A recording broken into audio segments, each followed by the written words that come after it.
The first snowfall came early to Maple Hollow that year, softening the rusty leaves and empty roads of the sleepy Vermont town.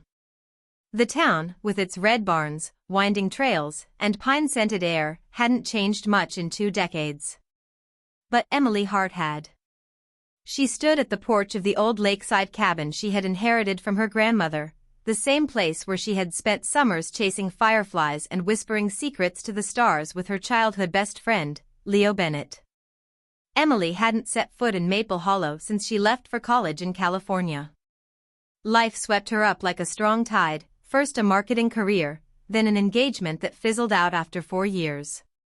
And when her grandmother passed away, leaving behind not just the cabin but a box of unsent letters tucked beneath the attic floorboards, Emily felt the pull to return. The cabin smelled like cedar and cinnamon. It looked like her memories had been preserved in honey, soft, golden, a little too sweet.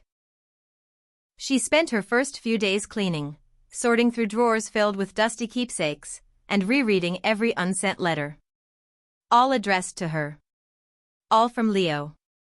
In each envelope was a slice of time, a note about the new dog he got the summer she didn't visit, a poem he wrote the winter she turned 18, a scribbled confession on her 21st birthday.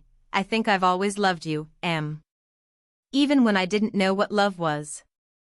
She hadn't heard from Leo in over 8 years. Curiosity tugged at her, stubborn and persistent. Emily found herself walking to the old general store, the same one Leo used to work at during high school. The cashier, an old man with a long beard and a kind face, recognized her instantly. Emily Hart. You've got her eyes, he said. Leo still comes around. Teaches at the school now. Lives down by Alder Creek. Her heart skipped. It took her 3 more days to gather the courage. She wrote him a letter. Short, unsure, left it at his doorstep with a pine cone tied in twine, just like they used to do as kids. The next morning, she found his reply under her welcome mat. I didn't think you'd ever come back. That was all. But it was enough. They began writing to each other again, letters exchanged in secret like old times, no texts, no emails, just ink and truth. In his words, Leo was still the boy who once carved her name into a maple tree. But he was also a man now, bruised by life, shaped by heartbreaks and years without her. One foggy morning, she found him waiting on her porch. He was wearing his old denim jacket, the one with a tear on the sleeve. Words can only get us so far, he said softly. They sat by the lake for hours. No explanations, no dramatic speeches, just the quiet understanding that some stories take longer to tell. He showed her a tiny notebook he carried around. In it were little sketches and quotes. One page had her name in cursive beside a heart-shaped maple leaf. I never stopped writing to you, he said. Even after I stopped sending them. Emily looked out at the frozen lake, the trees glittering with snowflakes. I read every word. They spent the winter rediscovering each other, snowball fights like teenagers, midnight talks wrapped in quilts, learning how to slow down, how to be quiet and full at the same time. Emily painted again, inspired by Leo's journals. Leo read her poetry aloud as she made cocoa. Maple Hollow became not a place of the past, but a beginning. One evening, he handed her a final letter.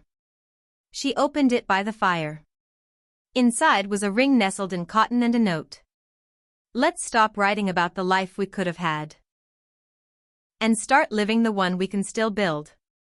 Tears slipped down her cheeks as she looked at him. He didn't kneel. He didn't need to.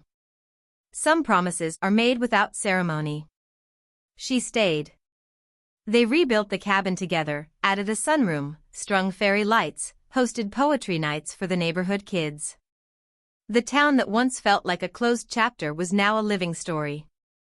Every fall, Leo still left her letters, one for each of the days they had missed in their years apart. And every winter, she replied. Glowing star call to action. If this story warmed your heart, like, share, and subscribe to Whispers of Love. Let the echoes of Leo and Emily remind us, some loves never leave, they just wait for the right season. Maple leaf. Love letter share in the comments. Have you ever found your way back to someone after years apart? Let your love story bloom in the whispers below. Speech balloon sparkles.